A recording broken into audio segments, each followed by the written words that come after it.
Hello Suman. হ্যাঁ বলো। স্নানযাত্রা তো এসেই গেল, তুই কি বাড়ি থাকবি? না গো, এবার আমি ছুটি পাইনি। তুই জানিস আমাদের বাড়ি কত ধুমধাম করে স্নানযাত্রা হতো। এবার তাহলে কি করব বলো, কাজটা তো করতেই হবে। আচ্ছা ঠিক আছে, আমি তোমায় একটা সুন্দর রেসিপি বলে দিচ্ছি, সেটা তুমি এবার জগন্নাথকে রান্না করে স্নানযাত্রা দিন দিও। জানো কি রেসিপি? কি বল? গোটা বইগনা। ঝটপট লিখে নাও, দারুণ একটা রেসিপি। ভোগ মন্দিরে বসে করো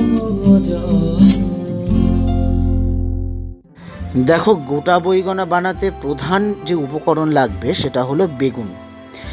উড়িয়া ভাষায় বেগুনকে বইগনা বলা হয়। তো গোটা বইগনা মানে গোটা বেগুনটাকেই রান্না করতে হবে। তো সেই জন্য মোটামুটি মাঝারি থেকে ছোট সাইজের বেগুন হলে ভালো হয়। আর উপকরণের যে মশলা হিসেবে তোমার লাগছে আদা। মোটামুটি 2 ইঞ্চি মতো আদা নিয়ে নেবে 4টে বেগুনের জন্য। এছাড়া তুমি স্বাদ মতো নুন নিয়ে নেবে, গাওয়া ঘি নিয়ে নেবে, ঠিক আছে? এছাড়া লাগবে হলুদ।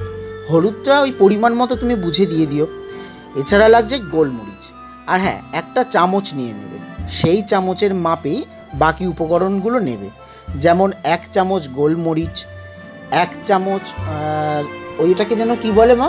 হ্যাঁ মনে পড়েছে, ওটাকে বলে হচ্ছে তোমার সফ মানে মৌরি। আর 1/2 চামচ তোমার নেবে জিরে। এছাড়া অল্প একটু ধনে গুঁড়ো নেবে, আর 1 চামচ নেবে গুড়। এই রান্নায় কিন্তু চিনি ব্যবহার করা হবে না, শুধু গুড়। এছাড়া নেবে হিং, হ্যাঁ মনে পড়েছে। আর কিন্তু মেন ইনগ্রিডিয়েন্টস হিসেবে লাগবে নারকেল। প্রায় 6 থেকে 7 চামচ নারকেল নিয়ে নেবে, কোরানো নারকেল। সমস্ত ইনগ্রিডিয়েন্টস একদম রেডি করে রাখবে। আর এবার একটা একটা করে প্রত্যেকটা ইনগ্রিডিয়েন্টস দিয়ে দেবে মিক্সি জারে। প্রত্যেকটা কিন্তু একসাথে আমরা ব্লেন্ড করে নেব। কী কী নেবো জানো? আদা নেবে, গোলমরিচ নেবে, মৌরি নেবে, জিরে নেবে। কি শুনতে পাচ্ছ তো? হ্যাঁ ঠিক আছে, তুই বল। এরপরে নেবে নারকেল। সমস্ত উপকরণ এর মধ্যে দিয়ে দেবে। দিয়ে এবার ভালো করে এটাকে পেস্ট করতে হবে। ও হ্যাঁ, হলুদ আর নুনটাও এর মধ্যে এই সময় দিয়ে দেবে।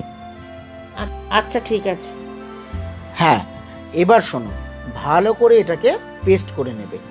খুব একটা মিহি কিন্তু হবে না, যেহেতু এখানে ওইগুলো রয়েছে, মৌরি জিরেগুলো রয়েছে।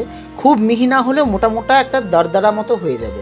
এর মধ্যে কিন্তু অবশ্যই জল মিশিয়ে নিও। অল্প অল্প 4 টেবিল চামচ মতো জল দিয়ে দিও, তাহলে মিক্সচারটা দারুণ হবে। এবার কি করবে জানো? বেগুনটাকে ভালো করে লম্বা লম্বা করে কেটে নেবে। কিভাবে কাটবে জানো তো? একদম যোগ চিহ্নের মতো, মোটামুটি 4 পিস মতো করবে। কিন্তু হ্যাঁ, খেয়াল রাখবে একদম গোড়া পর্যন্ত কিন্তু কাটবে না। একদম মুখ থেকে নিয়ে অর্ধেকটার একটু বেশি পরিমাণ, মানে প্রায় 80% কেটে নেবে, গোড়াটা জুড়ে থাকবে। এই রকমভাবে সবকটা বেগুন মোটামুটি কেটে রেডি করে নেবে। বুঝতে পারছো? হ্যাঁ পারছি, তুই বল। হ্যাঁ, বেগুন কাটাটা কিন্তু বেশি ইম্পর্টেন্ট। সম্পূর্ণ কেটে গেলে কিন্তু রান্নাটাই হবেই না, টোটাল বেগুনটাই ছাড়িয়ে যাবে, তখন আর গোটা বেগুনটা থাকবে না। হ্যাঁ, এবার দেখো, ভালো করে এরকম 4 পিস যোগ চিহ্নের মতো ভালো করে কেটে নেবে। এবার কি করবে জানো তো? হ্যাঁ, আর ভালো কথা, ওই যে 80% বললাম, তার বেশি কিন্তু খবরদার কাটবে না, তাহলে কিন্তু পুরো বেগুন ছাড়িয়ে যাবে। এবার কি করবে? ওই যে মিক্সচারটা আমরা বানিয়েছি সেটাকে বেগুনের মধ্যে ভালো করে পুর দিয়ে দেবে। এদিক ওদিক করে ভালো করে কিন্তু পুরো বেগুনটাকে ভরে দিতে হবে। বুঝতে পারছো? হ্যাঁ পারছি, বল তুই।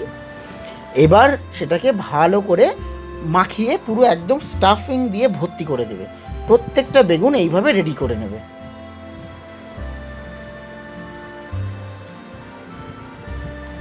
এবার কড়াই নেবে, আগুনে কড়াই বসিয়ে দেবে।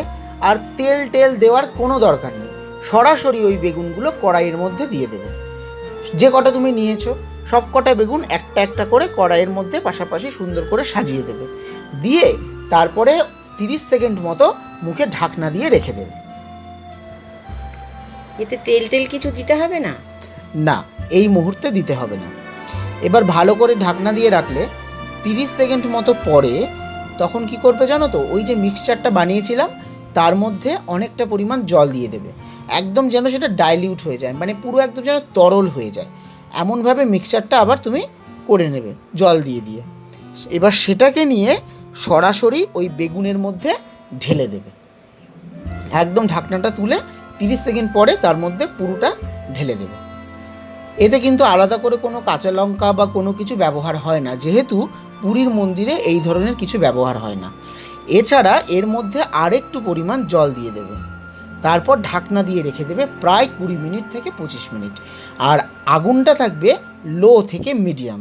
ধীরে ধীরে ধীরে ধীরে বাষ্পে বাষ্পে এটা সিদ্ধ হবে। তুমি কি জানো যে পুরীতে তো মাটির হাঁড়িতে রান্না হয়, ওরা তো হাঁড়ি ওর রান্নার মধ্যে খুন্তি টুন্তি কিচ্ছু চালায় না, সেই জন্য রান্নাটা অনেকটা এইভাবেই আমি করতে চেষ্টা করেছি। এবার দেখো, বেশ 20-25 মিনিট পর বেগুনগুলো এদিক ওদিক উল্টে উল্টে দেবে, তাহলে দেখবে বেগুনের নিচ দিকটা হয়ে গেছে আর উপরের দিকটা বাষ্পে বাষ্পে সিদ্ধ হয়ে গেছে, মোটামুটি বেশ ভালোই হবে। সেই সময় এর মধ্যে 1 চিমটে হিং দিয়ে দেবে। বুঝতে পারছো তো? হ্যাঁ পারছি, বল। একদম। আর তার মধ্যে দিয়ে দেবে 2 টেবিল চামচ পরিমাণ ঘি দিয়ে ভালো করে এটাকে আবার ঢাকনা দিয়ে রেখে দেবে। ও হ্যাঁ, আমি ভুলে গেলাম, এর মধ্যে 1 টেবিল চামচ গুঁড়ো দিয়ে দেবে। এই সময়তেই দিতে হবে। আর তারপর কি করবে জানো তো, এবার ঢাকনা দিয়ে বেশ কিছুক্ষণ রেখে দেবে, যাতে এই হিং, গুড় আর ঘিটা ভালো করে তরকারির মধ্যে মিশে যায়। তারপরে আর কি, এইবার আঁচটা বন্ধ করে দেবে, দেখবে তোমার গোটা বৈগনা একদম রেডি। এত সোজা? এ তো দারুণ রেসিপি। এবারেই আমি বানাবো, তারপরে তোকে বলবো কেমন হয়েছে। বেশ, এবার বানিও আর জগন্নাথকে ভোগ দিও। আর হ্যাঁ, আমাকে কিন্তু জানাতে ভুলো না কেমন হয়েছে গোটা বৈগনা রেসিপিটা। আর হ্যাঁ, পুরীতে যেতে খুব ইচ্ছা করছে, দেখি এবার পুরীতে গিয়ে আনন্দবাজার থেকে গোটা বৈগনা খেতেই হবে।